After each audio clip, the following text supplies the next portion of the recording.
எங்களோடு வாசமாயிருந்து எங்களை வழிநடத்தும் எங்கள் அன்பு தகப்பனே இறைவா, உமக்கு சோஸ்திரம் ஐயா. உமக்கு எங்களுடைய எல்லா நன்றிகளையும் உமக்கு ஒப்புக்கொடுக்கின்றோம். ஆண்டவரே, இந்த மாலை பொழுதிலும் கூட எங்கள் அனைவரையும் ஒன்று கூட்டி சேர்த்து இந்த எபிரேய பாட புஸ்தகத்தினுடைய விளக்கங்களை நான் நன்கு தெரிந்து கொள்ள நீர் எங்களை அழைத்தமைக்காக நன்றி ஆண்டவரே.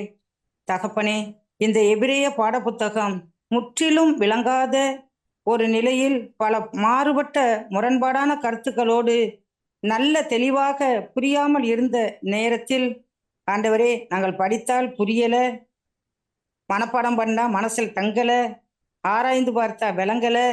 இப்படிப்பட்ட ஒரு நேரத்துல தகப்பனே, எங்களுக்கு நல்ல விளங்கும்படியாக அன்று எத்தியோப்பிய மந்திரிக்கு உம்முடைய அடியாராகிய பிலிப்புவை கொண்டு அந்த ஏசாயா புஸ்தகத்தினுடைய விளக்கத்தை நீர் அறிய கொடுத்தது போல இன்று எங்களுக்கு உம் தாசர்களாகிய எம் சகோதரர்கள் மூலமாக இந்த எபிரேய புஸ்தகத்தினுடைய விளக்கங்களை நன்கு கற்றுக்கொள்ள எங்களுக்கு நீர் உதவி செய்திருக்கிறீர் அப்பா. அதற்கு உமக்கு கோடான கோடி நன்றி ஆண்டவரே. தகப்பனே, இவற்றையெல்லாம் நாங்கள் நன்கு கற்று உணர்ந்தவர்களாக எங்களுடைய கையில் இருக்கக்கூடிய இந்த புத்தகமானது எங்களுடைய இருதயத்திலும் எங்களுடைய செயல்களிலும் எங்களுடைய வாழ்விலும் மிளிரத்தக்கதாக ஆண்டவரே உம்மிடத்தில் கெஞ்சி மன்றாடுகிறோம்.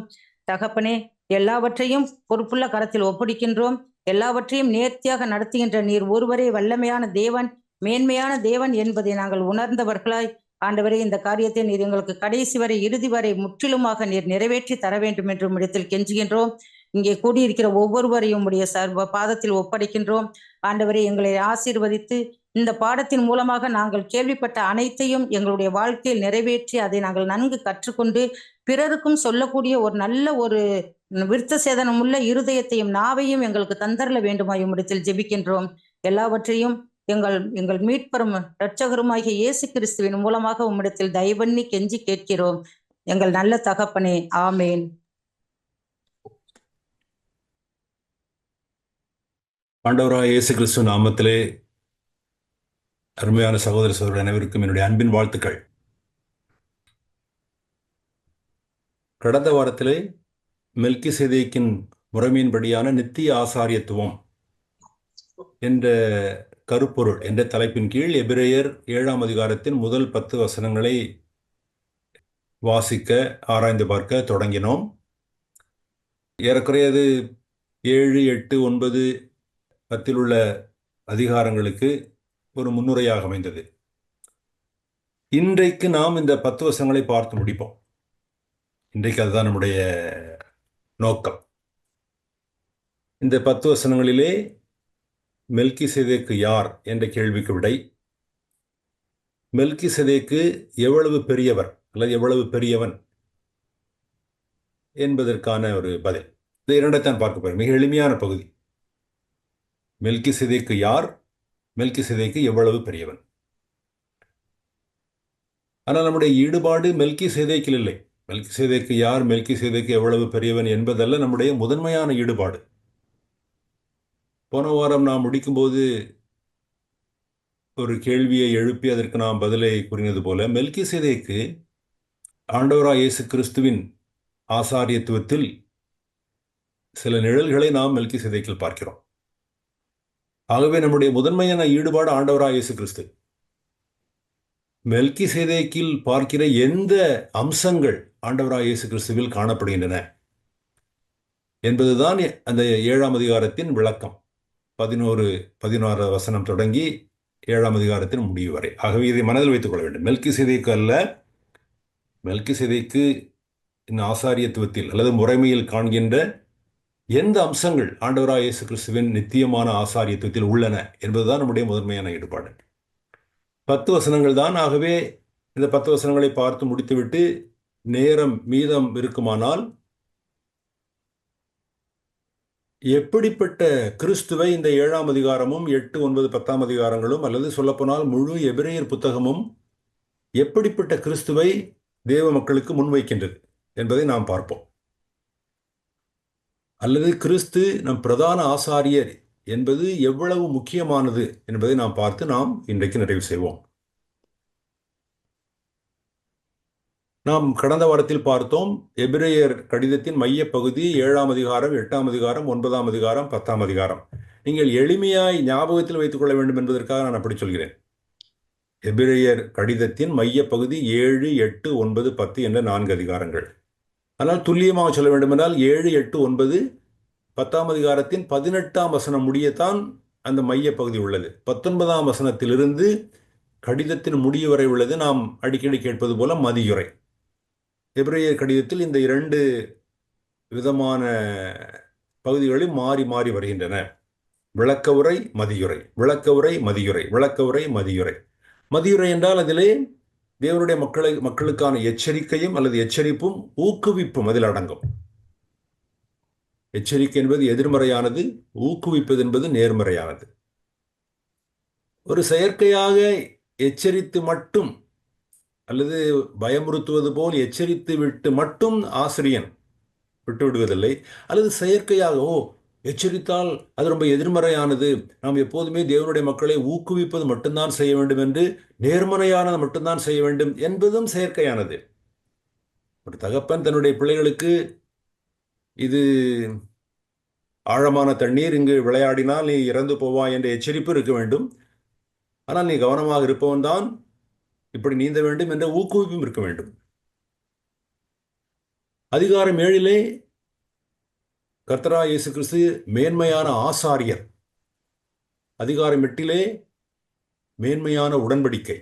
அதிகாரம் 9, 10, நான் 9 முதல் 10, 18 முடி என்று சொல்லாமல் 9, 10 என்று சொல்வேன் சுருக்கமாக.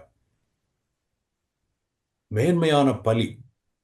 இந்த சங்கதி, இப்போது நீங்கள் உங்கள் கண்களுக்கு முன்பாக பார்த்திருக்கின்ற இந்த காரியங்கள், இந்த 3 காரியங்கள் மிக அருமையானவை, மிக இன்றியமையாதவை, மிக மையமானவை.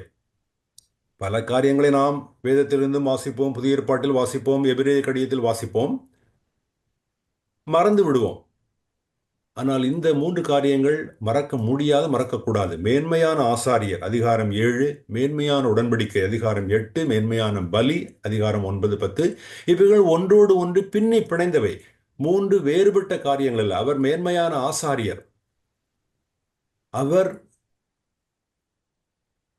மேன்மையான ஆசாரியராக இருப்பதால் பழைய உடன்படிக்கை தள்ளப்பட்டது. ஒரு மேன்மையான உடன்படிக்கையை அவர் கொண்டு வந்தார். மேன்மையான உடன்படிக்கையின் மத்தியஸ்தராக இருக்கிறார்.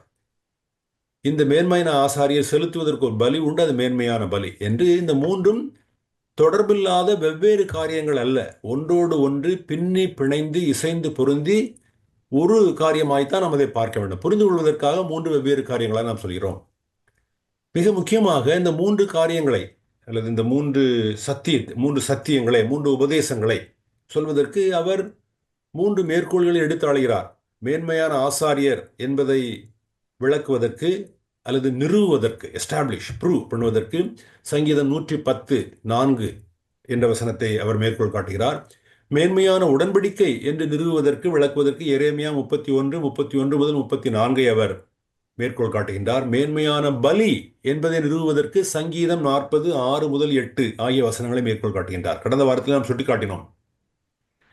முழு புதிய ஏற்பாட்டிலும் வேறு எந்த புத்தகத்திலும் வேறு எந்த ஆசிரியரும் இந்த 3 பழைய ஏற்பாட்டு வேத பகுதிகளை மேற்கோள் காட்டவில்லை. இந்த 3 பழைய ஏற்பாட்டு வேத பகுதிகளும் சங்கீதம் 110:4, எரேமியா 31 முதல் 34, சங்கீதம் 40:6 முதல் 8 எபிரேயர் கடிதத்தில் மட்டும்தான் மேற்கோள் காட்டப்பட்டுள்ளன, எடுத்து ஆளப்படுகின்றன. இதையும் நீங்கள் மனதில் வைத்துக் கொள்ள வேண்டும். எதற்காக என்றால், எபிரேயர் கடிதத்தை நாம் தவற விட்டு விடுவோம் என்றால், அல்லது நமக்கு தேவையான புதிய ஏற்பாட்டு நற்செய்தி புதிய ஏற்பாட்டில் மற்ற எல்லா கடிதங்களிலும் நிறைவாக உள்ளது, எபிரேயர் கடிதத்தை நாம் வாசிக்காததினால் அல்லது புரிந்து கொள்ளாதனால் அல்லது விளங்கிக் கொள்ளாதனால் அல்லது விளக்காதனால் புதிய ஏற்பாட்டு நற்செய்தியில் ஒன்றும் குறைந்து விடவில்லை என்று நாம் நினைக்க முடியாது. என்றால் எபிரேயர் கடிதத்தில் மட்டுமே எடுத்தாளப்படுகின்ற இந்த பழைய ஏற்பாட்டு மேற்கோள்கள், எபிரேயர் கடிதத்தில் மட்டுமே முதன்மைப்படுத்தப்படுகின்ற அல்லது வலியுறுத்தப்படுகின்ற இந்த 3 உபதேசங்கள் புதிய ஏற்பாட்டு நற்செய்தியின் இன்றியமையாத காரியங்களாகும். கடந்த வாரத்தில் பார்த்தோம், இயேசுவின் பிரதான ஆசாரிய ஊழியம். இயேசு பிரதான ஆசாரியர், இன்று அவர் பிரதான ஆசாரியனாக ஊழியம் செய்கின்றார், பணிவிடை செய்கின்றார் என்பது எபிரேயர் கடிதத்தில் மட்டுமே நாம் பார்க்கின்ற ஒரு உபதேசம், போதனை, சத்தியம். உடனே இப்படி கேட்கலாம், அப்படி என்றால் புதிய ஏற்பாட்டின் மற்ற கடிதங்களிலோ மற்ற புத்தகங்களிலோ இயேசுவின் பிரதான ஆசாரிய ஊழியத்தை பற்றி ஒன்றும் இல்லையா என்று. அதற்கு நாம் பதிலளித்தோம். ரோமர் 8:31 1 யோவான் 2:1 யோவான் 17ஆம் அதிகாரத்திலும் அவைகள் கோடிட்டு காட்டப்படுகின்றன. ஆனால் இயேசு பிரதான ஆசாரியராக இன்று பணிவிடை செய்கிறார் என்பது வேறு எந்த பகுதியிலும் காண்பிக்கப்படவில்லை என்று நாம் பார்த்தோம். இயேசு மெல்கிசேதேக்கை போன்ற பிரதான ஆசாரியர். இது எபிரேயர் ஆசிரியர் முழுமையாக இந்த புத்தகத்தில் விவரிக்கின்றார். ஆகவே இது ஒரு புதிய உபதேசம். புதிய ஏற்பாட்டின் வேறு எந்த புத்தகத்திலும் இயேசு பிரதான ஆசாரியராக இன்று பணிவிடை செய்கின்றார், ஊழியம் செய்கின்றார் என்ற உபதேசம் இல்லை. எபிரேயர் புத்தகம் இல்லாவிட்டால் இயேசுவின் இந்த பரிமாணம் அல்லது கிறிஸ்து யார் என்ற இந்த பரிமாணம் அறியப்படாமல் போயிருக்கும்.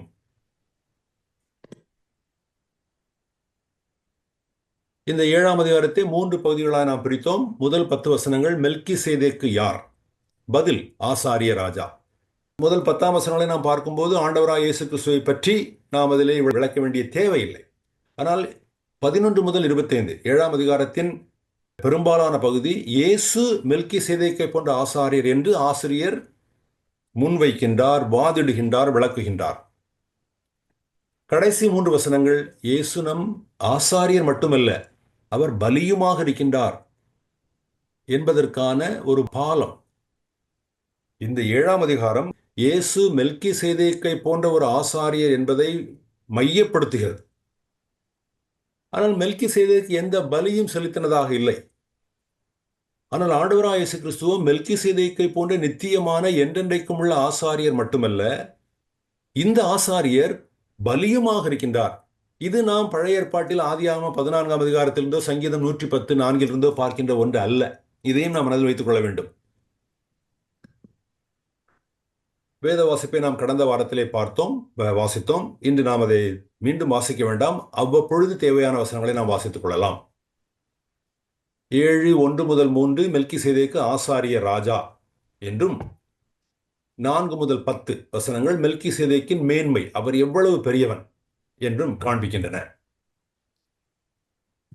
மிக திறவுகோல்களான வசனங்களா நான் கருதுவது இந்த பகுதியிலே எபிரேயர் 7:3 இந்த மெல்கிசேதேக்கு தகப்பனும் தாயும் வம்ச வரலாறும் இல்லாதவன், இவன் நாட்களின் துவக்கமும் ஜீவனின் முடிவும் உடையவனாயிராமல் தேவனுடைய குமாரனுக்கு ஒப்பானவனாய் என்றென்றைக்கும் ஆசாரியனாய் நிலைத்திருக்கிறான். இது இந்த எபிரேயர் 7ஆம் அதிகாரத்தின் மிக முக்கியமான ஒரு திறவுகோல் போன்ற ஒரு வசனம். அதுபோல சங்கீதம் 110:4 இந்த அதிகாரத்தில் மட்டுமல்ல, எபிரேயர் கடிதத்தின் ஏறக்குறைய அடிநாதமாக இருக்கிறது. நீர் மெல்கிசேதேக்கின் முறைமையின்படி என்றென்றைக்கும் ஆசாரியராயிருக்கிறீர் என்று கர்த்தர் ஆணையிட்டார், மனம் மாறாமலும் இருப்பார். இந்த வசனத்தை வைத்துக்கொண்டு அவர் வெளிக்கொண்டு வருகிற அல்லது அவர் மூலமாய் பரிசுத்த ஆவியானவர் வெளிப்படுத்துகின்ற இந்த சத்தியம், இந்த உபதேசம் மிகவும் இன்றியமையாதது. நான் ஆழமானது என்று கூட சொல்ல மாட்டேன். இன்றியமையாதது, வேறெங்கும் கிடைக்காதது. நம்முடைய கிறிஸ்தவ வாழ்க்கை என்ற பயணத்திலே நாம் அவர் பிரதான ஆசாரியர், அவர் மெல்கிசேதேக்கின் முறைமையின்படி என்றென்றைக்கும் ஆசாரியராக இருக்கிறார் என்பது இன்றியமையாதது என்பது போல் நாம் பார்த்ததில்லை. அப்படி ஒன்று இருக்கிறது என்று நாம் கேள்விப்பட்டிருக்கலாம். அது எவ்வளவு மையமானது என்பதை நாம் எபிரேயர் கடிதத்தில் நாம் பார்க்கிறோம், இந்த 7ஆம் அதிகாரத்தில் பார்க்கின்றோம். அதுபோல மெல்கிசேதேக்கின் ஆசாரியத்தில் உள்ள 2 வேறுபாடுகளை பார்த்தோம். முதல் வேறுபாடு, அவன் தேவனுடைய நியமனத்தின்படி ஆசாரியன். மெல்கிசேதேக்கு திருச்சட்டம் கோருகிற தகுதியின்படி ஆசாரியன் இல்லை, தேவனுடைய நியமனத்தின்படி ஆசாரியன். திருச்சட்டம் என்றால் நியாயப்பிரமாணம். திருச்சட்டம் அல்லது நியாயப்பிரமாணம் கோருகிற தகுதி என்ன? பிரதான ஆசாரியன் தகப்பன் வழியில் ஆரோன் வம்சத்தில் வந்திருக்க வேண்டும், தாய் வழியில் தூய கலப்படமில்லாத இஸ்ரவேலனாக இருக்க வேண்டும். மெல்கிசேதேக்கு ஆரோனின் வழியில் வந்தவனும் அல்ல, அவன் இஸ்ரவேலனும் அல்ல. அவன் தேவனால் நேரடியாக நியமிக்கப்பட்டான். தெய்வீக நியமனம் தவிர வேறெந்த தகுதியும் இல்லை. இது மெல்கிசேதேக்கின் ஆசாரியத்துவத்தின் முதல் குறிப்பு, தேவனால் நியமிக்கப்படுதல். 2வது வேறுபாடு, என்றென்றைக்கும் நித்தியமான நிலையான ஆசாரியன். லேவி முறை பிரதான ஆசாரியர்களுக்கு தொடர்ச்சி உண்டு. அவர்களுக்கு முந்தி ஒருவன் பிரதான ஆசாரியனாயிருப்பான், ஒரு ஆசாரியனை தொடர்ந்து இன்னொருவன் பிரதான ஆசாரியனாயிருப்பான். ஆனால் மெல்கிசேதேக்குக்கோ முந்தியும் தொடர்ந்தும் யாரும் ஆசாரியனாய் இல்லை. மெல்கிசேதேக்கின் ஆசாரியத்துவம் நிலையான ஆசாரியத்துவம், என்றென்றைக்கும் உள்ள ஆசாரியத்துவம், அல்லது புதிய ஏற்பாட்டு மொழியில் சொல்வதானால் நித்தியமான ஆசாரியத்துவம். அவனுடைய ஆசாரியத்துவம் இன்னொருவரிடமிருந்து பெறப்படவும் இல்லை, இன்னொருவருக்கு கடத்தப்படவும் இல்லை. மெல்கிசேதேக்கு ஆசாரியனாய் தோன்றுகிறார், பணிவிடை செய்கிறார், மறைகிறார். அவர் ஆசாரியத்துவத்தை ஒருவரிடமிருந்து பெறவும் இல்லை. தன்னுடைய வாழ்க்கை முடிந்தவுடன் அவருடைய ஆசாரியத்துவம் இன்னொருவருக்கு கடத்தப்படவும் இல்லை. இந்த இரண்டு அம்சங்களை மெல்கிசேதேக்கில் நாம் பார்க்கின்றோம். ஆனால் எதை நோக்கி ஆசிரியர் கொண்டு வருகின்றார் என்றால், இயேசு, கர்த்தராகிய இயேசு மெல்கிசேதேக்கை போன்ற ஆசாரியர். அவர் திருச்சட்டம் கோருகிற மாம்சத்துக்குரிய வம்ச வழியின்படி அல்லது வம்ச வரலாற்றின்படி வந்தவர் அல்ல. அவர் தேவனால் நேரடியாக நியமிக்கப்படுகிறார். நீர் என் குமாரன் என்று, அல்லது மெல்கிசேதேக்கின் முறைமையின்படி நீர் என்றென்றும் ஆசாரியராயிருப்பீர் என்று தேவன் நியமிக்கிறார். அவர் என்றென்றைக்கும் நிலையான நித்தியமான ஆசாரியராயிருப்பார். இப்போது நாம் இந்த இரண்டு குறிப்புகளையும் சுருக்கமாய் பார்ப்போம். மெல்கிசேதேக்கு ஆசாரிய ராஜா. மெல்கிசேதேக்கு யார்? ஆசாரிய ராஜா. மெல்கிசேதேக்கு எவ்வளவு பெரியவன் என்று 7ஆம் அதிகாரத்தில் இந்த முதல் 10 வசனங்கள் பார்க்கின்றோம். கடந்த வாரத்திலும் பார்த்தோம். ஆகையால் ஒரு விதத்தில் இது திரும்ப சொல்வது போல் காணப்படலாம். ஆனால் இந்த பாடத்தின் முடிவிலே ஒரு மிக முக்கியமான குறிப்பை உங்களுக்கு நான் சுட்டிக்காட்ட விரும்புவேன். மெல்கிசேதேக்கு யார்? நாம் பார்த்தது போல பழைய ஏற்பாட்டிலே 2 பகுதிகளில், ஆதியாகமம் 14ஆம் அதிகாரத்தில் 3 வசனங்களை உடைய ஒரு சிறிய பகுதி. பிறகு சங்கீதம் 110 4ஆம் அதிகாரம் ஒரே ஒரு வசனம். யோசித்து பாருங்கள், முழு வேதாகமத்தில் எவ்வளவு சிறிய பகுதிதான் இந்த மெல்கிசேதேக்கு என்ற நபருக்கு கொடுக்கப்பட்டிருக்கிறது. ஆனால் இந்த சிறிய பகுதியில் எவ்வளவு ஒரு மையமான நற்செய்தியை அல்லது உபதேசத்தை அல்லது சத்தியத்தை தேவன் அடக்கி வைத்திருக்கிறார். மெல்கிசேதேக்கு யார் என்பதற்கு பதில் ஆதியாகமம் 14, 18 முதல் 20ஆம் வசனங்களை தான் நாம் பார்க்க முடியும். அன்றியும் உன்னதமான தேவனுடைய ஆசாரியனாயிருந்த சாலேமின் ராஜாவாகிய மெல்கிசேதேக்கு அப்பமும் திராட்சரசமும் கொண்டு வந்து அவனை என்றால் ஆபிரகாமை ஆசீர்வதித்து, நாம் ஏற்கனவே சொல்லிவிட்டோம் இதனுடைய பின்புலம் என்ன, இட அமைப்பு என்னவென்று. ஆபிரகாம் போரிட்டு 5 ராஜாக்களை வென்று கொள்ளை பொருள்களோடு அவன் திரும்பி வருகிறான். அந்த தருணத்தில் மெல்கிசேதேக்கு எதிர்கொண்டு போய் அவனை ஆசீர்வதித்து, வானத்தையும் பூமியையும் உடையவராகிய உன்னதமான தேவனுடைய ஆசீர்வாதம் ஆபிரகாமுக்கு உண்டாவதாக, உன் சத்துருக்களை உன் கையில் ஒப்புக் கொடுத்த உன்னதமான தேவனுக்கு ஸ்தோத்திரம் என்று சொன்னான். இவனுக்கு, மெல்கிசேதேக்குக்கு ஆபிரகாம் எல்லாவற்றிலும் தசமபாகம் கொடுத்தான். இவ்வளவுதான் மெல்கிசேதேக்கை பற்றி முழு பழைய ஏற்பாட்டிலும் உள்ளது. நாம் ஏற்கனவே பார்த்தது போல அதற்கு பிறகு ஏறக்குறைய 350 ஆண்டுகள் என்பது போல் சொன்னேன். அதற்கு பிறகு லேவி முறை ஆசாரியத்துவம் வருகிறது. சங்கீதம் 110 4 நீர் மெல்கிசேதேக்கின் முறைமையின்படி என்றென்றைக்கும் ஆசாரியராய் இருக்கிறீர். இவ்வளவுதான் அவனை பற்றி எழுதியிருப்பது. 7ஆம் அதிகாரம் 2ஆம் வசனத்திலே நாம் இப்படி பார்க்கிறோம். இவனுக்கு ஆபிரகாம் எல்லாவற்றிலும் தசம பாகம் கொடுத்தான். இவனுடைய முதற் பேராகிய மெல்கிசேதேக் என்பதற்கு நீதியின் ராஜா என்றும், பின்பு சாலேமின் ராஜா என்பதற்கு சமாதானத்தின் ராஜா என்றும் அர்த்தமாம். மெல்கிசேதேக்கு என்பதற்கு அர்த்தம், பொருள் நீதியின் ராஜா. சேதேக்கு என்ற எபிரேய சொல்லின் பொருள் நீதி. ஆகவே அவருடைய பெயரிலிருந்து அவர் யார் என்பதை ஆசிரியர் நிறுவுகிறார். அவர் நீதியின் ராஜா. பிறகு அந்த ஆதியாகமம் 14ஆம் அதிகாரத்திலேயே போட்டிருக்கிறது, அவர் சாலேமின் ராஜா. ஷாலோம் என்ற எபிரேய சொல்லின் பொருள் சமாதானம். ஆகவே இந்த மெல்கிசேதேக்கு சமாதானத்தின் ராஜா. ஆக மொத்தம் மெல்கிசேதேக்கு ஒரு ராஜா. ஆனாலும் கூட இங்கு ஒரு சிறிய செய்தியை நம்மால் பார்க்க முடிகிறது. நீதியும் சமாதானமும் இணைந்து போகின்றன. தேவனுடைய நீதியின் அடிப்படையில் தான் தேவனோடு நமக்கு சமாதானம். ஒருவேளை அது இங்கு ஆணித்தரமாக தெள்ள தெளிவாக விளக்கப்படவில்லை என்றாலும் ஹிண்ட், ஒரு அடிக்கோடிட்டு அல்லது நிழலிட்டு காட்டப்பட்டு செல்கின்றது. தேவனுடைய நீதியின் அடிப்படையில் தான் தேவனோடு சமாதானம் உண்டு. தேவனுடைய நீதி இல்லாத பட்சத்தில் தேவனோடு சமாதானம் இல்லை என்ற நற்செய்தியின் நிழலை கூட இந்த பெயரிலே பார்க்கிறோம். ஆக மெல்கிசேதேக்கு ஒரு ராஜா. பிறகு மெல்கிசேதேக்கு ஒரு ஆசாரியன். 7ஆம் அதிகாரம் 3ஆம் வசனம், இவன் தகப்பனும் தாயும் வம்ச வரலாறும் இல்லாதவன், இவன் நாட்களின் துவக்கமும் ஜீவனின் முடிவும் உடையவனாயிராமல் தேவனுடைய குமாரனுக்கு ஒப்பானவனாய் என்றென்றைக்கும் ஆசாரியனாக நிலைத்திருக்கிறான். அந்த ஆதியாகமம் 14ஆம் அதிகாரத்திலே மெல்கிசேதேக்கினுடைய தாய், தகப்பன், குடும்பம் இவைகளை பற்றி வேதம் ஒன்றும் சொல்லவில்லை. வேதம் மௌனமாக இருக்கிறது. அவனுடைய வம்ச வரலாறு என்ன, அவனுடைய வம்ச வழி என்ன என்பதை பற்றி வேதம் மௌனமாக இருக்கிறது. இது ஒரு முக்கியமான ஒரு கருத்து. வேதம் எதை பற்றி பேசுகிறது என்பது மிக முக்கியமானது. வேதம் எதை பற்றி பேசவில்லை, எதை பற்றி மௌனம் சாதிக்கிறது என்பதில் கூட பல வேளைகளில் தேவனுடைய பேசுதல் உள்ளது. இதை நான் மீண்டும் சொல்கின்றேன். பேசுதல் என்றால் பேசினால்தானே பேசுதல், பேசினாலும் பேசுதல் தான். தேவனை பொறுத்தவரை தேவன் பேசினாலும் அது தேவனுடைய பேசுதல் தான். தேவன் மௌனமாயிருந்தாலும் அங்கும் தேவனுடைய பேசுதல் உள்ளது. ஏன் தேவன் எதை பற்றி மௌனமா இருக்கிறார் என்பதில் தேவனுடைய பேசுதல் உள்ளது. தேவன் அல்லது வேதம் எதை பற்றி மௌனமா இருக்கிறதோ அதை பற்றியும் தேவனுடைய மக்கள் கவனம் செலுத்த வேண்டும். வேதாகமத்தின் மௌனத்தில் கூட அல்லது மௌனமாக இருக்கின்ற பகுதிகளில் கூட பரிசுத்த ஆவியானவர் வெளிச்சத்தை அருள்கிறார். லேவிய முறை ஆசாரியத்துவம், அதாவது ஆரோனில் தொடங்கி வருகின்ற ஆசாரியத்துவம் வம்ச வரலாற்றை சார்ந்தது. அதை தெள்ள தெளிவாய் நாம் பார்க்கின்றோம். ஆரோன், எலையாசர், பினகாஸ் என்று அவன் ஆரோனின் வம்சத்தில் வந்திருக்க வேண்டும். ஆனால் இந்த மெல்கிசேதேக்கை பற்றி சொல்லும்போது இதற்கு அர்த்தம் அவனுக்கு தாய் தகப்பன் இல்லை என்பது அல்ல.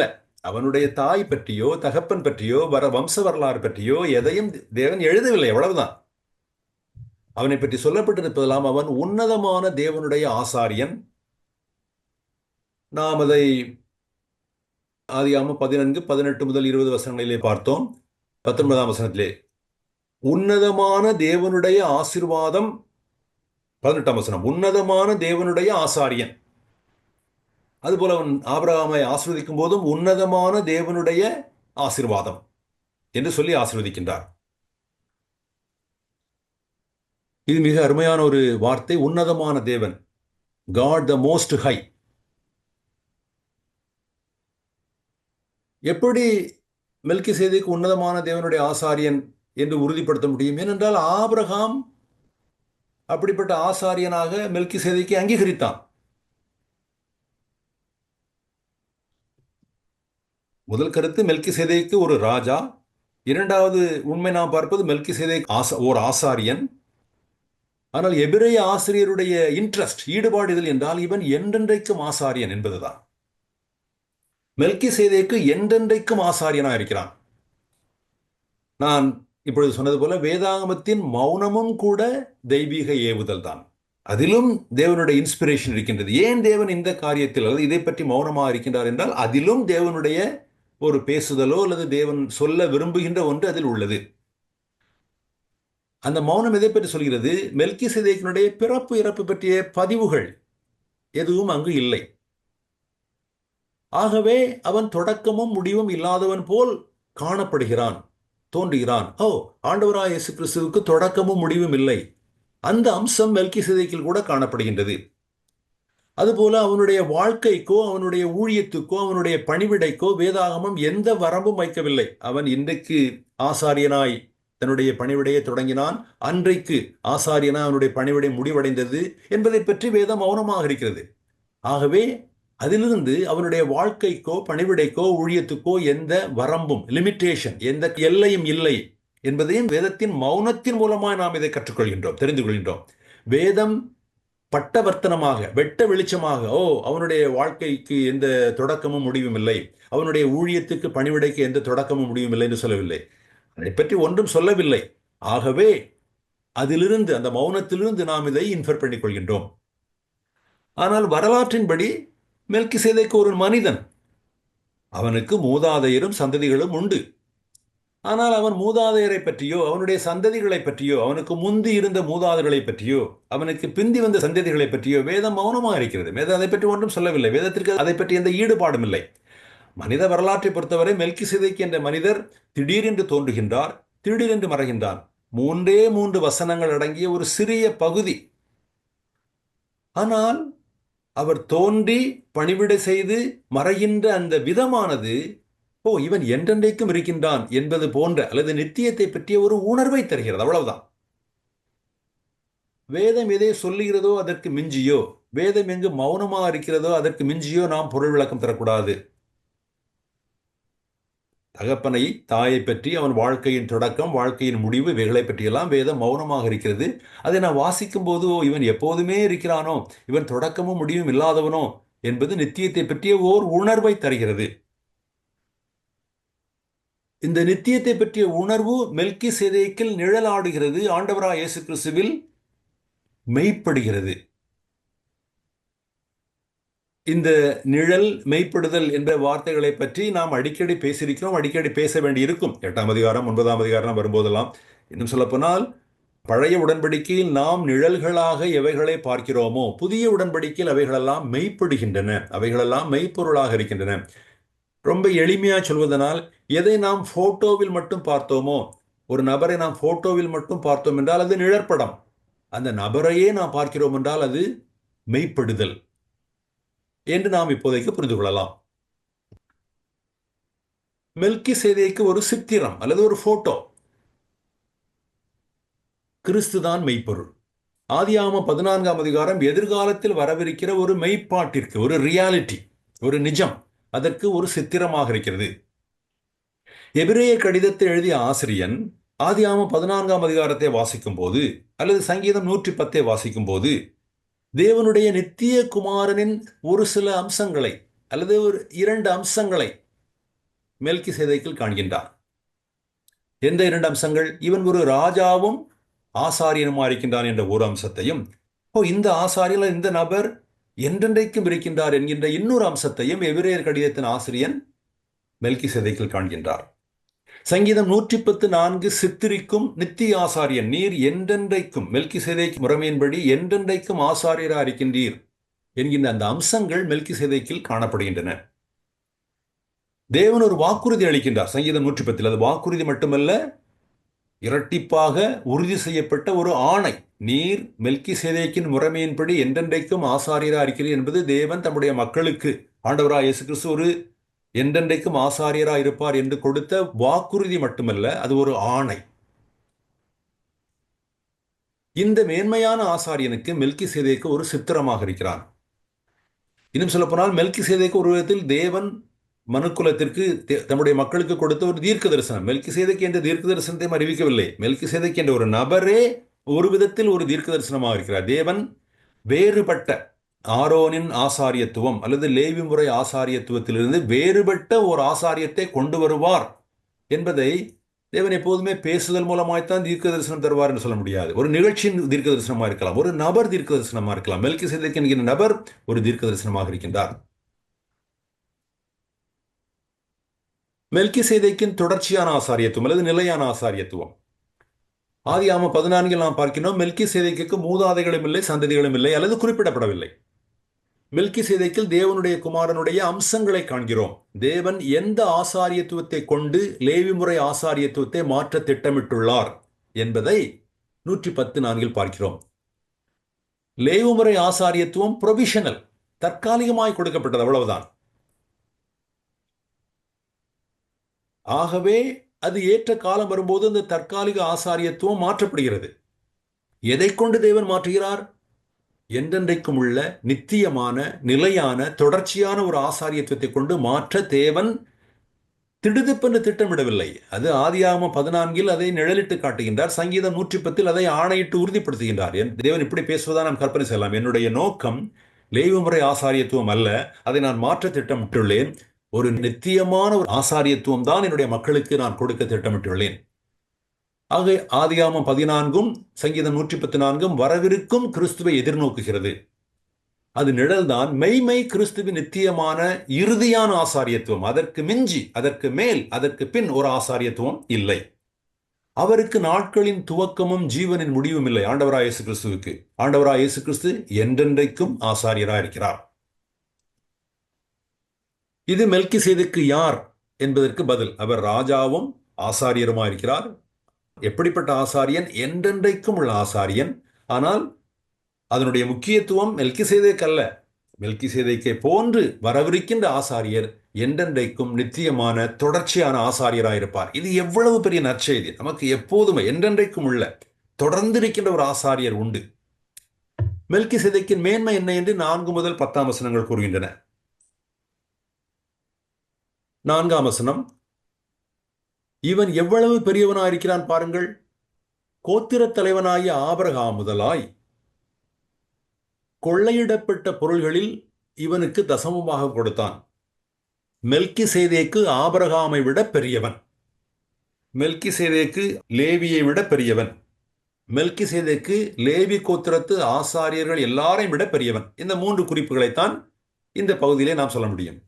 நான் மீண்டும் சொல்கிறேன். மெல்கிசேதேக்கு ஆபிரகாமை விட பெரியவன், மெல்கிசேதேக்கு லேவியை விட பெரியவன், மெல்கிசேதேக்கு லேவி வழிவந்த ஆசாரியர்கள் எல்லாரையும் விட பெரியவன்.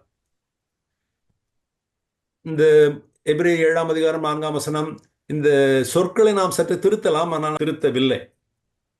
கோத்திர தலைவனாக ஆபிரகாம் முதலாய் கொள்ளையிடப்பட்ட என்று வாசிக்க கூடாது. ஆபிரகாம் முதலாய் கொள்ளையிடப்பட்ட பொருள்களில் இவனுக்கு தசமபாகம் கொடுத்தான். என்ன சொல்கிறது என்றால், ஆபிரகாம் ஒரு போரிட்டு கொள்ளை பொருட்களை கொண்டு வருகின்றார். அந்த கொள்ளை பொருட்களில் 10 அல்லது தசமபாகத்தை அவர் மெல்கிசேதேக்குக்கு பரிசாக அவன் கொடுத்தான். ஆகவே ஆபிரகாம் முதலாய், ஆபிரகாமே அதை கொடுத்தான் என்றதை வாசிக்க வேண்டும். ஆபிரகாமே தான் போரிட்டு கொண்டு வந்த கொள்ளை பொருட்களில் தசமபாகம் கொடுத்தான். ஆபிரகாம் தேவனுடைய மகா பிரபு என்று ஆதியாகமம் 23:4-5 அவனை சுற்றி இருந்த மற்ற பிரபுக்கள், மற்ற சிற்றரசர்கள், மற்ற அரசர்கள் ஆபிரகாமை பார்த்து அப்படி சொல்கிறார்கள், நீ தேவனுடைய மகா பிரபு, மகா அரசர், தேவன் உம்மோடு இருக்கின்றார், தேவன் உம்மை ஆசீர்வதிக்கின்றார் என்பதை நாங்கள் எங்கள் கண்களால் பார்க்கின்றோம். அதே போல ஏசாயா 41:8 ஆபிரகாம் என்னுடைய சிநேகிதன் என்று தேவன் சொல்கிறார். அப்படினால் ஆபிரகாம் எவ்வளவு பெரிய மனிதன் என்பதை நாம் பார்க்க வேண்டும். அவன் தேவனுடைய மகா பிரபு என்று மனிதர்கள் அவனை அங்கீகரித்தார்கள், இனங்கொண்டு கொண்டார்கள். இவன் ஒரு அரசன். தேவன் சொல்கிறார் அவனை பற்றி, அவன் என்னுடைய சிநேகிதன் என்று. ஆக ஆபிரகாமே மிகப்பெரியவன். மெல்கிசேதேக்கு கோத்திர தலைவனாகிய, எபிரேய கோத்திரம் அல்லது எபிரேய இனத்தின் தலைவனாகிய, தோற்றுவாயாகிய, ஊற்றாகிய ஆபிரகாம் பெரியவன். அவனை விட, அந்த ஆபிரகாமை விட மெல்கிசேதேக்கு பெரியவன் என்றால் இவன் எவ்வளவு பெரியவன் பாருங்கள். 2 நிரூபணங்களை கொடுக்கிறார். ஆபிரகாம் அவனுக்கு தசமபாகம் செலுத்தினான். ஆகவே மெல்கிசேதேக்கு ஆபிரகாமை விட பெரியவன். மெல்கிசேதேக்கு ஆபிரகாமை ஆசீர்வதிக்கின்றான். உன்னதமான தேவனால் நீர் ஆசீர்வதிக்கப்படுவீராக என்று. ஆகவே மெல்கிசேதேக்கு அவரை விட பெரியவன். மெல்கிசேதேக்கு ஒரு ஆசாரியன், ஆனால் லேவி கோத்திரத்தில் இல்லாத ஆசாரியன் என்று எபிரேயர் 7:5-6 வாசிக்கின்றோம். லேவியின் புத்திரரில் ஆசாரியத்துவத்தை அடைகிறவர்களும் ஆபிரகாமின் அறையிலிருந்து வந்த தங்கள் சகோதரரான ஜனங்களின் கையிலே நியாயப்பிரமாணத்தின்படி தசமபாகம் வாங்குகிறதற்கு கட்டளை பெற்றிருக்கின்றார்கள். ஆகிலும் அவர்களுடைய வம்ச வரிசையில் வராதவனாகிய இவன் ஆபிரகாமின் கையில் தசமபாகம் வாங்கி வாக்குத்தத்தங்கள் பெற்றவனை ஆசீர்வதித்தான். இங்கு வாதம் என்னவென்றால், ஆபிரகாம் மெல்கிசேதேக்கு தசமபாகம் அளித்தான் என்பதே மெல்கிசேதேக்கு பெரியவன் என்பதற்கு பெரிய நிரூபணம் தான். ஆனால் ஒருபடி மேலே போகின்றார் ஆசிரியர். ஆபிரகாம் மட்டுமில்லை, ஆபிரகாமின் அறையில் ஈசாக் இருந்தான், ஈசாக்கின் அறையில் யாக்கோப் இருந்தான், யாக்கோவின் அறையில் லேவி இருந்தான். ஆகவே ஆபிரகாம் தசமபாகம் கொடுக்கும்போது யாரே தசமபாகம் கொடுத்தார்கள்? லேவியே தசமபாகம் கொடுத்தான். லேவியின் அறையில் வந்த ஆசாரியர்களே தசமபாகம் கொடுத்தார்கள் என்பது இவருடைய வாதம். லேவி முறையை விட மேலான ஆசாரியத்துவம். இஸ்ரவேலில் விளைச்சலில் தசமபாகம் லேவி கோத்திரத்துக்கு சுதந்திரமாக ஒதுக்கப்பட்டது. இதை நீங்கள் லேவியர் ஆகமத்தில் நீங்கள் பார்த்திருக்கின்றீர்கள். அந்த தசமபாகத்தில் தசமபாகம் 10 அவர்கள் லேவியர்கள் பெற்றார்கள். 10 அவர்கள் ஆசாரியர்களுக்கு ஒதுக்கினார்கள். இதை எண்ணாகமம் 18ஆம் அதிகாரத்திலும் நெகேமியா 10 பார்க்கின்றோம். தசமபாகம் பெறும் லேவியர்களுக்கும் அதை செலுத்தும் அவனுடைய சகோதரருக்கும் மூதாதை ஆபிரகாம். இந்த மூதாதையாகிய ஆபிரகாம் மெல்கிசேதேக்குக்கு தசமபாகம் செலுத்தினான். மெல்கிசேதேக்கின் ஆசாரியத்துவம் லேவி முறை ஆசாரியத்துவத்தை விட மேன்மையானது என்பதற்கு இதை ஒரு நிரூபணமாய் வைக்கின்றார். ஆபிரகாம் தசமபாகம் செலுத்தினான் என்பது மட்டுமல்ல மெல்கிசேதேக்கு பெரியவன் என்பதற்கான நிரூபணம். தசமபாகம் வாங்குகின்ற லேவியே மெல்கிசேதேக்குக்கு தசமபாகம் செலுத்தினான் என்றால் இவன் எவ்வளவு பெரியவன் பாருங்கள். லேவியை விட ஆசாரியன் பெரியவன், ஆசாரியனை விட இந்த மெல்கிசேதேக்கு பெரியவன். ஆகவே இவனுடைய ஆசாரியத்துவம் லேவி முறை ஆசாரியத்தை விட மேலானது. பெரியவன் சிறியவனை ஆசீர்வதிக்கிறான்.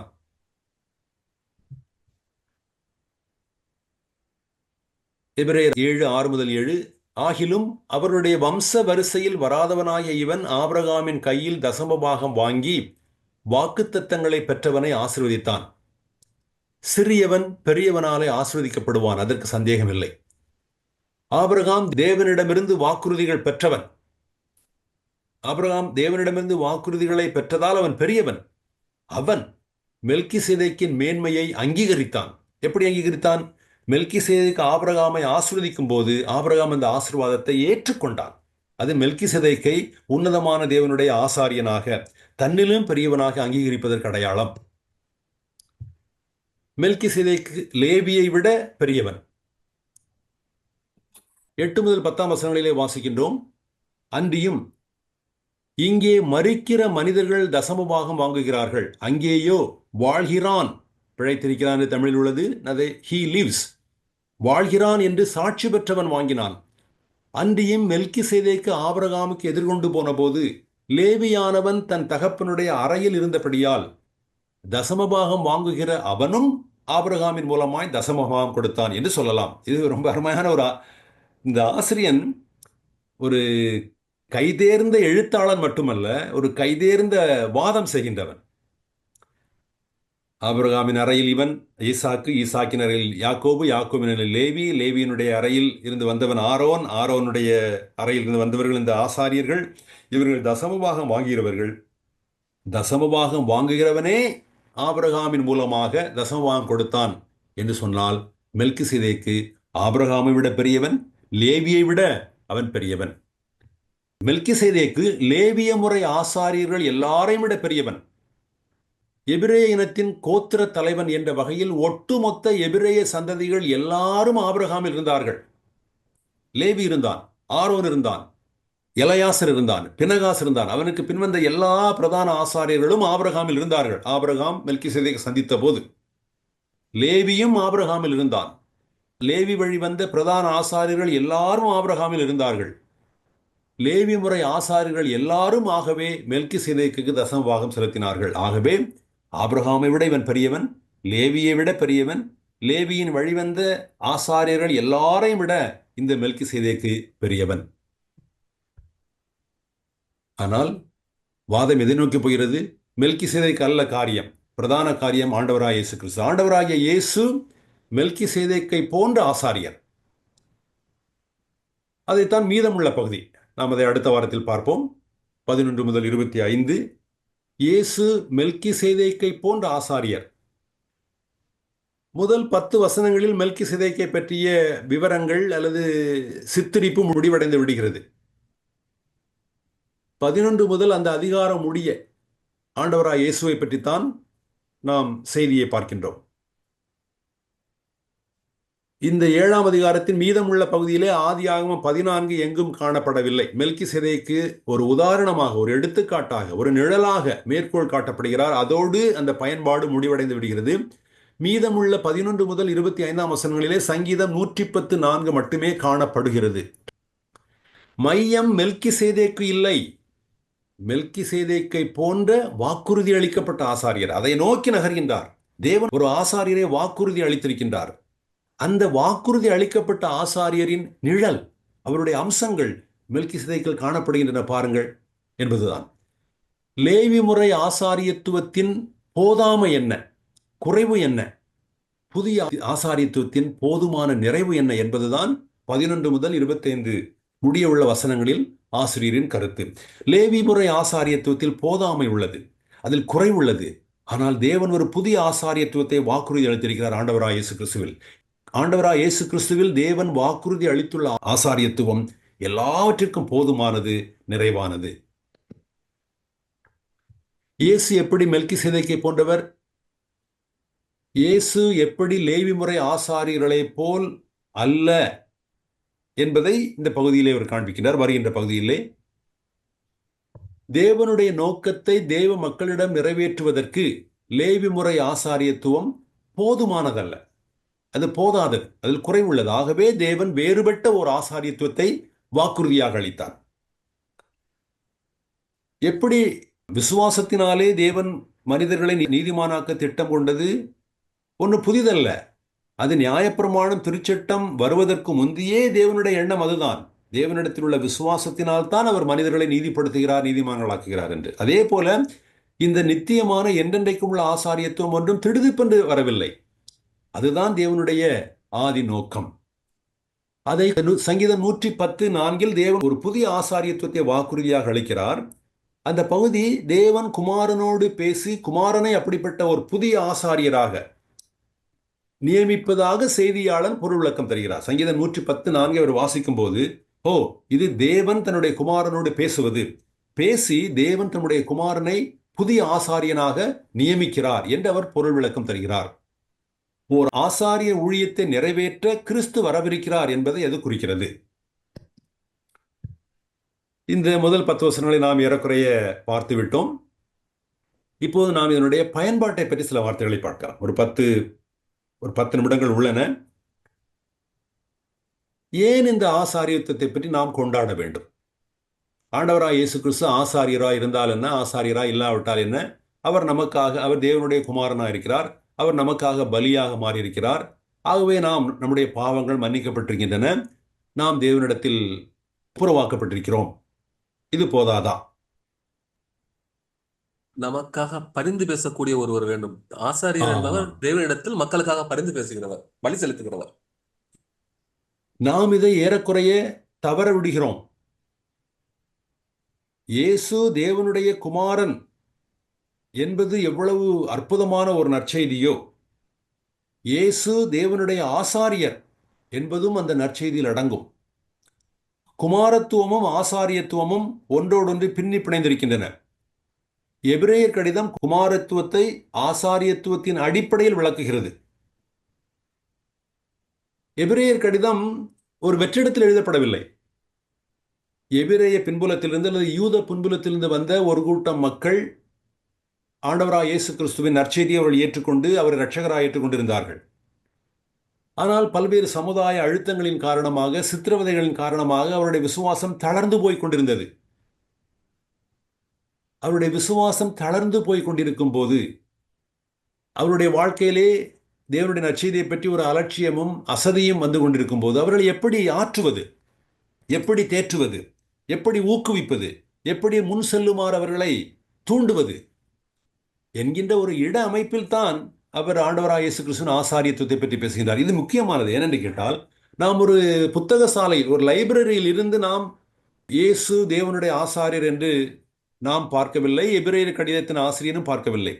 துன்புறுகின்ற தேவ மக்களுக்கு ஆண்டவராய் இயேசு கிறிஸ்துவின் ஆசாரியத்துவம் தான் பதில் என்று அவர் கூறுகின்றார்.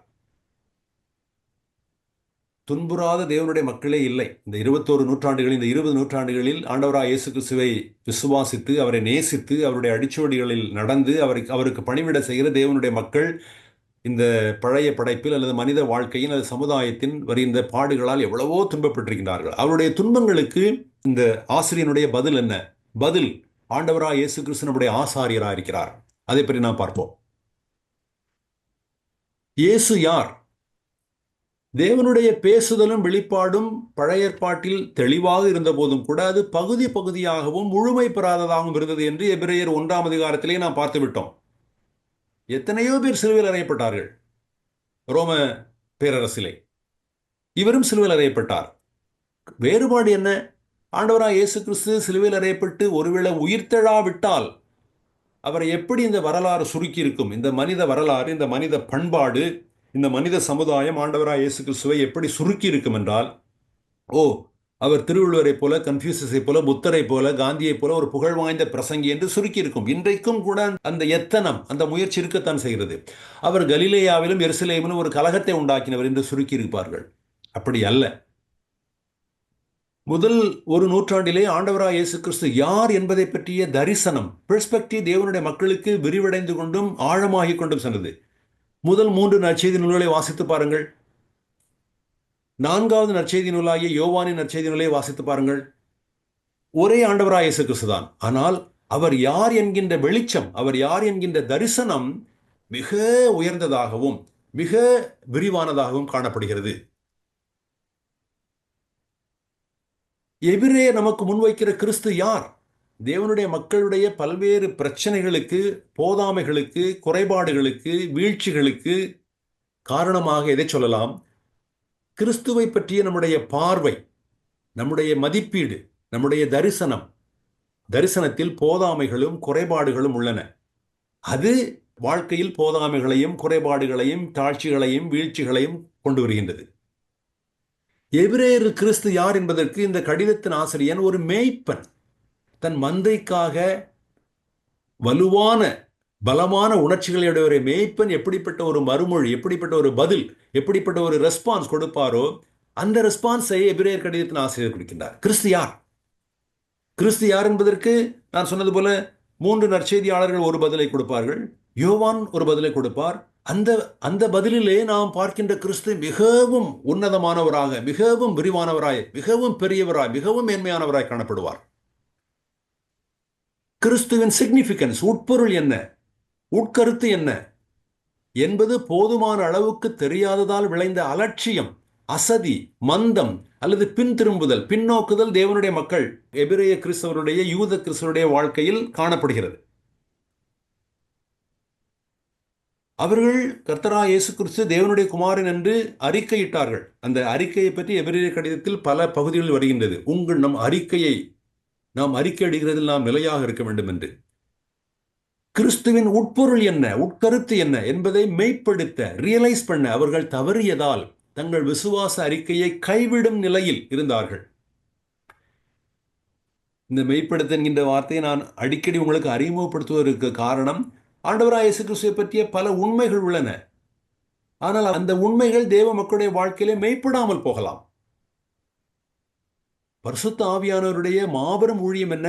ஆண்டவராகிய இயேசு கிறிஸ்துவை பற்றிய உண்மைகளை தேவ மக்களுடைய வாழ்க்கையிலே மெய்ப்படுத்துவது. ஆகையால் தான் அவருக்கு பெயர் சத்திய ஆவியானவர் என்று நாம் பார்க்கின்றோம். ஆங்கிலத்திலே சில மொழிபெயர்ப்புகளிலே தி ஸ்பிரிட் ஆஃப் ட்ரூத், சத்திய ஆவியானவர் என்றும், வேறு சில மொழிபெயர்ப்புகளிலே தி ஸ்பிரிட் ஆஃப் ரியாலிட்டி, மெய்ப்பாட்டின் ஆவியானவர் அல்ல மெய்ப்படுத்துகிற ஆவியானவர். பரிசுத்த ஆவியானுடைய ஊழியம், பிரதானமான ஊழியம், ஆண்டவராகிய இயேசு கிறிஸ்து செய்து முடித்த, அவரில் எவைகளெல்லாம் உண்மையாக உள்ளனவோ அவைகள் எல்லாவற்றையும் தேவ மக்களின் வாழ்க்கையிலே, தேவ மக்களின் சமுதாயத்திலே மெய்ப்படுத்துவது. சமுதாய அழுத்தங்கள், சமுதாயத்திலிருந்தும் அரசாங்கத்திலிருந்தும் சித்திரவதைகளை தேவ மக்கள் எதிர்கொள்ளும் போது இப்படிப்பட்ட சந்தேகங்கள் எழும். தேவன் இன்று செயல்பட வல்லவராக இருக்கிறாரா? அவர் வல்லவராக இருந்தாலும் இன்று செயல்பட விரும்புகிறாரா என்ற சந்தேகங்கள் வராமல் போகாது. அதற்கு நாம் எக்ஸெப்ஷன் அல்ல, விதிவிலக்கு அல்ல. நான் அடுத்த வருடத்தில் வரும்போது சாராள் ஒரு பிள்ளையோடு இருப்பாள் என்று கர்த்தர் உரைக்கும் போது சாராள் சிரிக்கின்றாள், நகைக்கின்றாள்.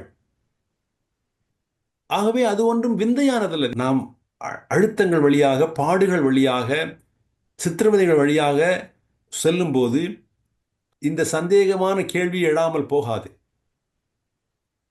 அதற்கு எபிரேயர் ஆசிரியருடைய பதில் என்ன? கர்த்தராகிய இயேசு கிறிஸ்து செய்து முடித்ததை பாருங்கள். அவர் இன்று பரமுயர்த்தப்பட்டவர், எக்ஸால்டட், வானங்களுக்கு மேலாய், தூதர்களுக்கு மேலாய், எல்லா சக்திகளுக்கும் ஆற்றலுக்கு மேலாய் அவர் பரமுயர்ந்திருக்கின்றார். இந்த நிலையை அவர்களுக்கு முன்பாக பதிலாக வைக்கின்றார். நீங்கள் யோசித்து பார்க்க வேண்டும். அழுத்தங்கள், பாடுகள், உபத்திரவங்கள், சோதனைகள், சித்திரவதைகள் வழியாக தேவ மக்கள் செல்லும் போது, உங்களுக்கு அழுத்தங்களும் பாடுகளும் சோதனைகளும் சித்திரவதைகளும் இல்லை என்பதல்ல பதில். அவைகள் உண்டு. ஆனால் இதே போன்ற அழுத்தங்கள், பாடுகள், உபத்திரவங்கள், சித்திரவதைகள் வழியாக கர்த்தராகிய இயேசு கிறிஸ்து கடந்து சென்று அவர் ரட்சிப்பை செய்து முடித்து இன்றைக்கு அவர் பரமுயர்த்தப்பட்டிருக்கிறார்.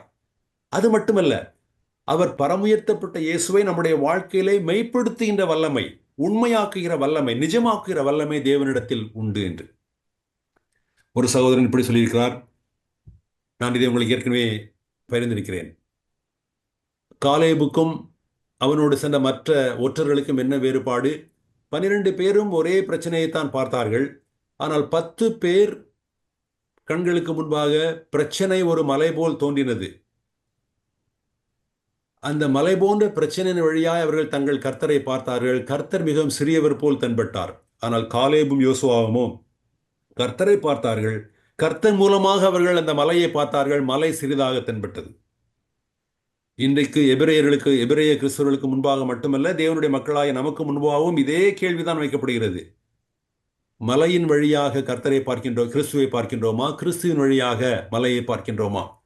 அழுத்தங்கள், பாடுகள், சித்திரவதைகள், உபத்திரவங்கள், சோதனைகள் வழியாக கிறிஸ்துவை பார்க்கின்றோமா, அல்லது பரமுயர்ந்த கிறிஸ்துவின் வழியாக இந்த அழுத்தங்களையும் சித்திரவதைகளையும் பார்க்கின்றோமா என்பது இன்னொரு 5 நிமிடத்தில் முடிக்கலாம். இயேசு தேவனுடைய குமாரன். இது ஒரு ரிவ்யூ தான். அவர் நித்திய குமாரன், ஊனுருவான குமாரன், பரமுயர்ந்த குமாரன். விளக்க வேண்டிய அவசியம் இல்லை, இவற்றையெல்லாம் விளக்கிவிட்டோம். நித்திய குமார் என்று சொல்லும்போது அவர் தேவனுடைய மகிமையின் ஒளிவீச்சு, ரேடியன்ஸ் ஆஃப் ஹிஸ் க்ளோரி, தேவனுடைய நிகர் உரு, அச்சுரு, the exact imprint of his substance. அவர் படைத்தவர், படைப்பை தாங்குகிறவர் என்று பார்த்தோம். அவர் ஊனுருவான குமாரன். தேவன் வெறுமனே வார்த்தைகளில் பேசவில்லை, கர்த்தராகிய இயேசு கிறிஸ்து என்கின்ற நபரில் பேசியிருக்கிறார். அவர் பாவங்களிலிருந்து நம்மை சுத்திகரித்தார். அவர் பரமுயர்ந்தார். தூதர்களுக்கு மேலாய், வானங்களுக்கு மேலாய் அவர் பரமுயர்த்தப்பட்டார். இன்று அவர் தேவனுடைய வலப்பக்கத்தில் அரியணையில் அமர்ந்திருக்கிறார். அவர் ஆளுகை செய்கிறவராய் உயர்த்தப்பட்டிருக்கிறார். இவ்வளவையும் தேவனுடைய குமாரன் என்ற எபிரேயர் 1 பார்த்தோம். நித்திய குமாரன், ஊனுருவான குமாரன், பரமுயர்ந்த குமாரன் என்று. அவர் பாவங்களிலிருந்து சுத்திகரிப்பை உண்டு பண்ணினார், தன்னுடைய ஊனுருவாதல், சிலுவை மரணம், உயிர்த்தெழுதல் ஆகியவற்றின் மூலமாக. இங்கே ஆசாரியனை பற்றிய ஒரு நிழல் காணப்படுகிறது. அவர் பாவ கரையிலிருந்து சுத்திகரித்தார் என்றால் அவர் ஆசாரியனின் ஊழியத்தை, ஆசாரியனின் பணிவிடையை செய்தார் என்று. அவர் எப்படி தன்னுடைய ஆசாரிய பணியை செய்தார், எதை பலியிட்டார் என்பதை எபிரேயர் 9, 10 அதிகாரங்களிலே அவர் பின்பு விளக்குகின்றார். இயேசு தாழ்ச்சியுற்று மாட்சியுற்ற அல்லது மகிமைப்படுத்தப்பட்ட பரமுயர்ந்த குமாரன். இயேசு தேவனுடைய குமாரன் என்பது தேவனுடைய மக்கள் பெற்றுக்கொண்ட நற்செய்தியில் தெளிவாக சொல்லப்பட்டது. இந்த எபிரேய கடிதத்திலும் முதல் 4 அதிகாரங்களிலே ஏறக்குறைய அதை நாம் பார்க்கின்றோம். இயேசு தேவனுடைய குமாரன் என்று எபிரேய கிறிஸ்தவர்கள், யூத கிறிஸ்தவர்கள் அறிக்கையிட்டார்கள். பெரும்பாலும் அவர்கள் ஞானஸ்நானம் எடுக்கும்போது அப்படிப்பட்ட ஒரு அறிக்கையை செய்திருப்பார்கள். நாமும் கூட அப்படி கிறிஸ்தவ தேவ மக்களுடைய 20 நூற்றாண்டுகளின் அறிக்கை என்ன? இயேசு தேவனுடைய குமாரன். அது சாதாரணமான அறிக்கை அல்ல. நித்திய குமாரன், ஊனுருவான குமாரன், பரமுயர்ந்த குமாரன். இந்த அறிக்கையின் உட்பொருள் என்ன? இயேசு நம் களபதி என்றால் நாம் எப்படிப்பட்ட ஒரு போர்க்களத்தில் மரண பயத்தினால் பிசாசுக்கு அடிமைப்பட்டு வாழ்கின்றோமோ, அப்படிப்பட்ட ஒரு போர்க்களத்தில், மரண களத்தில் பிசாசுக்கு அடிமைப்பட்டவர்களை தம் மரணத்தினால் விடுவிக்க வந்த களபதி. அவர்கள் அந்த கர்த்தராகிய இயேசு அந்த களத்திற்கு வந்தார். அந்த களத்தின் எல்லா சோதனைகளையும் பாடுகளையும் அவர் அனுபவித்தார். அனுபவித்து மரணத்தில் இருந்து தம்முடைய மக்களை மீட்டுக் கொண்டார் என்று எபிரேயர் 2, 10 முதல் 16, 12, 1 முதல் 4 அப்படித்தான் இருக்கிறது. அவர் ஓடி முடித்து விட்டார், வெற்றி பெற்றார். அவரை நோக்கி பாருங்கள் என்று.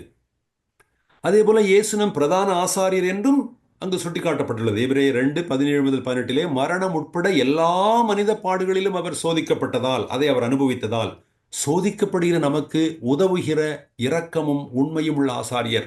அவர் பலி செலுத்துகிறார் என்பது உண்மை. அது மட்டுமல்ல, அவர் உதவுகிற ஆசாரியர். அவர் தேவனுடைய குமாரன் என்பதில் உள்ள உண்மை என்ன? அவர் தேவனுடைய ஆசாரியர் என்பதில் உள்ள உண்மை என்ன? கர்த்தராகிய இயேசு கிறிஸ்து தேவனுடைய ஆசாரியர் என்பதில் அவர் உதவுகிற ஆசாரியர், இரக்கமும் உண்மையுள்ள ஆசாரியர் என்று நாம் பார்க்கின்றோம். ஆகவே முதல் 4 அதிகாரங்களிலே இவர்களை மெல்ல கோடிட்டு நிழலிட்டு காண்பிக்கின்றார்.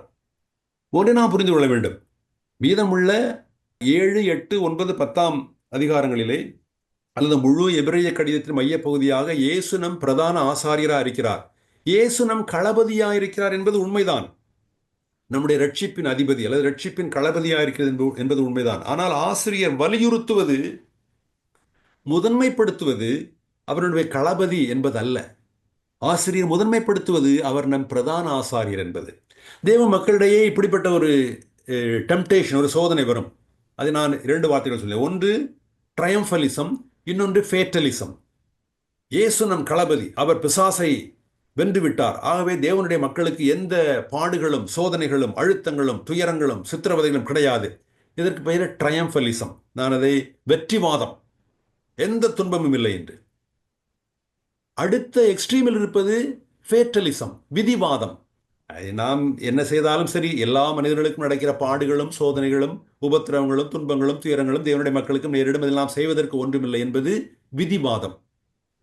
பல்வேறு சமயங்களிலே தேவனுடைய மக்கள் இந்த இரண்டு முனைகளுக்கு, அற்றங்களுக்கு சென்று விடுகிறார்கள். ஒன்று வெற்றிவாதம் அல்லது விதிவாதம்.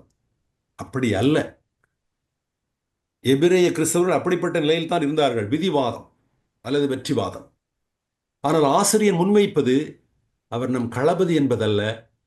அது உண்மைதான், அவர் நம் பிரதான ஆசாரியர். தேவனுடைய மக்களுக்கு சோதனைகளும் பாடுகளும் உபத்திரவங்களும் துயரங்களும் அழுத்தங்களும் சித்திரவதைகளும் உண்டு. ஆனால் இவை எல்லாவற்றிலும் நம்மோடு உடன் அனுபவிக்கின்ற, நமக்கு உதவுகின்ற இரக்கமும் உண்மையும் உள்ள பிரதான ஆசாரியர் உண்டு என்பது. இயேசு பிரதான ஆசாரியர் என்பதை எபிரேயர் 2, 3, 4, 5 அவர் கோடிட்டு காட்டுகின்றார். மேசியாவை பற்றிய அந்த சங்கீதங்களை கொண்டு 2ஆம் சங்கீதம், 110ஆம் சங்கீதம், 116ஆம் சங்கீதம். 2ஆம் சங்கீதத்திலே, நீர் என் குமாரன், இன்று நான் உம்மை ஜனிப்பித்தேன், நீர் மெல்கிசேதேக்கின் முறைமையின்படி என்றென்றைக்கும் ஆசாரியராயிருக்கிறீர். சங்கீதம் 110. குமாரன் மெல்கிசேதேக்கின் முறைமையின்படி ஆசாரியர் என்று எபிரேயர் 5:10 அவர் முன்வைக்கின்றார். தொடர்ந்து அவர் விளக்குகின்றார். நாம் இப்படி எபிரேயரை புரிந்து கொள்ளலாம். முதல் 4 அதிகாரங்களிலே இயேசு தேவனுடைய குமாரன் என்ற சத்தியம் முன்வைக்கப்படுகிறது. அதைத் தொடர்ந்து 5, 6, 7, 8, 9, 10 ஆகிய அதிகாரங்களிலே இயேசு ஆசாரியர், பிரதான ஆசாரியர் என்பது முன்வைக்கப்படுகிறது. இந்த எபிரேயர் கடிதத்தின் ஆசிரியரை பொறுத்தவரை குமாரத்துவம் ஆசாரியத்துவத்தை கொண்டு விவரிக்கப்படுகிறது. இயேசு நம் பரம பிரதான ஆசாரியராக இருக்கிறார். இந்த சங்கீதம் 110:4 எபிரேயரில் மட்டுமே பயன்படுத்தப்பட்டுள்ளது. 3 முறை மேற்கோள்களாக பயன்படுத்தப்படுகிறது. 5, 6, 7, 17, 7, 21. 8 முறை அது சுட்டிக்காட்டப்பட்டுள்ளது 5, 6, 7ஆம் வசனங்களிலே. கிறிஸ்துவின் நித்திய ஆசாரியத்துவத்தை விளங்கிக் கொள்வதற்கும் விளக்குவதற்கும் மெல்கிசேதேக்கின் ஆசாரியத்துவத்தின் சில அம்சங்களை ஆசிரியர் தேர்ந்தெடுக்கிறார். மெல்கிசேதேக்கில் ஒரு மேன்மையான ஆசாரியத்துவம் நிழலாடுகிறது. திருச்சட்டம் கோருகிற லேவி வம்ச வழியில் இல்லை, தேவனுடைய நியமனத்தின்படி ஆசாரியன், என்றென்றைக்கும் ஆசாரியன்.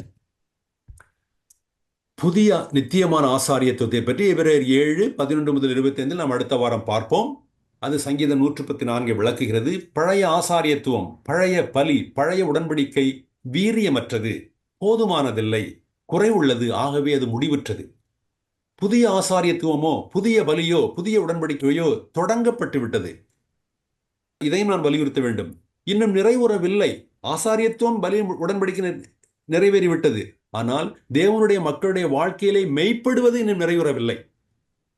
இந்த புதிய ஆசாரியத்துவம், புதிய பலி, புதிய உடன்படிக்கை மரணத்தால் அழிக்கப்பட முடியாத ஜீவனாலான ஆசாரியத்துவம். எபிரேயர் 7:25. மேலும் தமது மூலமாய் தேவனிடத்தில் சேருகிறவர்களுக்காக வேண்டுதல் செய்யும்படிக்கு அவர் எப்பொழுதும் உயிரோடு இருக்கிறவராகையால் அவர்களை முற்றுமுடிய ரட்சிக்க வல்லவராயும் இருக்கிறார். குமாரத்துவமும் ஆசாரியத்துவமும் ஆண்டவராய் இயேசு கிறிஸ்துவில் சேர்ந்திருக்கின்றன என்பதுதான் எபிரேய கடிதத்தின் மிக முக்கியமான சத்தியம். குமாரனின் நித்திய ஆசாரியத்துவம் வீரியம் உள்ளது. எபிரேய கிறிஸ்தவர்களே என்று அவர்களுக்கு அன்று சொன்னார். இன்று தேவனுடைய மக்களுக்கு இன்றும் அவர் சொல்ல முடியும். உங்களுக்கு இன்றைக்கு இருக்கின்ற பாதகமான சூழ்நிலைகளில் குமாரன் உதவுகிறார். குமாரன் உதவ முடியும். உதவுகின்ற இருதயமும் உதவக்கூடிய வல்லமையும் அவரிடத்தில் உண்டு. உதவக்கூடிய இருதயம் உண்டு, ஏனென்றால் அவர் நமக்காக பரிதபிக்கிறார். உதவக்கூடிய வல்லமை உண்டு, ஏனென்றால் அவர் பரம் உயர்ந்திருக்கிறார். இன்றைக்கு மட்டுமல்ல, உங்கள் எதிர்கால சூழ்நிலைகளிலும் குமாரன் உதவுகின்றார், உதவ முடியும். அவர் உங்களை முற்று முடிய காப்பாற்ற வல்லவர். அந்த வசனம் 7:25 நாம் பின்பு பார்ப்போம். அவர் உங்களை முற்று முடிய ரட்சிக்க வல்லவராயும் இருக்கிறார். குமாரன் இப்போதும் முடிவு வரையிலும் உங்களை காக்க முடியும். இந்த செய்தியோடு நாம் இன்றைக்கு நிறைவு செய்வோம். ஏதாவது கேள்விகள் இருக்கும் என்றால் நாம் கேட்கலாம், இல்லை என்றால் நாம் ஜெபித்து நாம் இதை முடிக்கலாம். பரலோகத்தில் வாசம் பண்ணுகிற பரிசுத்த பிதாவே, உம்முடைய குமாரன் கிறிஸ்து நாமத்தினாலே ஆவியானவர் துணையோடு இன்றைக்கு எபிரேயர் புஸ்தகத்திலிருந்து அருமையான போதகர் மூலமாக உபாகமம் 32 2ஆம் வசனத்தினுடைய மழையான இளம் பயிரின் மேல் பொழிவது போல என் உபதேசம் பொழியும், பனித்துளிகள் புல்லின் மேல் இறங்குகிறது போல என் வசனம் இறங்கும் என்று எழுதியிருக்கிறபடி தேவநாயக கர்த்தருடைய வசனம் எங்களுக்கு முதற்பலனாக பொழிகிறபடினாலே நாங்கள் இதை கேட்டுட்டு 6-7 வசனத்தில் எழுதியிருக்கிறபடி பெய்கிற மழையை குடித்து இடத்துல பயிரிடுவதற்கு ஏற்ற பயிரை முளைப்பிக்கும் நிலமானது தேவனாலே ஆசீர்வாதம் பெறும் என்று எழுதியிருக்கிற அந்த வசனத்தின்படி இவர்கள் எங்களிடத்திலிருந்து எந்த பலனும் எதிர்பார்க்காமல் உம்முடைய உபதேசத்தை எங்களுக்கு கொடுக்கிறபடினா நாங்கள் தேவனுக்கு பிரயோஜனம் உள்ளவர்களாய் உம்முடைய வசனத்தை பிரசித்தம் பண்ணத்தக்கதாய் எங்கள் ஒவ்வொருவருக்குள்ளும் உம்முடைய அதிகாரமும் கிருபையும் வல்லமையும் தயவும் பெருகச் செய்வீராக. ஆண்டவரே, அவருடைய சாட்சியை ஏற்றுக்கொள்ளுகிறவன் தேவன் சத்தியம் உள்ளவர் என்று முத்திரை இட்டு நிச்சயப்படுத்துகிறான் என்று நிக்கோதேமோடு பேசும்போது நீ பேசி இருக்கிறேன். உண்மைதான் ஆண்டவரே. இவர்களும் தேவ நித்திய ஆசாரியத்துவம் உள்ளவர், நித்திய தேவகுமாரன், அவர்தான் பிரதான ஆசாரியர் என்று சொல்லி எபிரேயரிலிருந்து எங்களுக்கு நிச்சயப்படுத்துகிறபடினால் உம்முடைய சத்தியம் வல்லமை உள்ளது. ஆகவே எங்களிலே பலன் செய்யட்டும். இந்த எங்களோடு கூட கலந்து இந்த சத்தியங்களை கேட்கிற ஒவ்வொருவருக்காகவும், அவருடைய குடும்பத்துக்காகவும், அவருடைய தேவைகளுக்காகவும், அவருடைய குடும்பத்தார் ரட்சிப்புக்காகவும் இயேசுவின் நாமத்திலே ஸ்தோத்திரம் பண்ணி ஜெபிக்கிறோம். உம்முடைய குமாரனுடைய ரத்தம் ரட்சிப்பதாக, சமாதானம் உண்டு பண்ணுவதாக, சந்தோஷம் உண்டு பண்ணுவதாக, கிருபை உண்டாவதாக. எங்கள் ஒவ்வொருவரையும் ஆசிரியர் எங்களை போதித்த போதகர்களை, குடும்பங்களை, அவருடைய பிள்ளைகள், பேரப்பிள்ளைகள் எல்லாரையும் அர்ப்பணிக்கிறோம். இவர்கள் இன்னும் தேசத்துக்கு மிகுந்த பலனை கொடுக்க கர்த்தர் அவர்களையும் மிகுந்த கனிகளை கொடுக்க ஆசீர்வதிப்பீராக என்று ஆழ்த்தி உடைய சமூகத்தில் தருவோம். எல்லா துதியும் கனமும் மகிமையும் ஒருவருக்கு ஏறெடுக்கிறோம். இயேசுவின் நாமத்தில் ஜெபிக்கிறோம் பிதாவே. ஆமென்.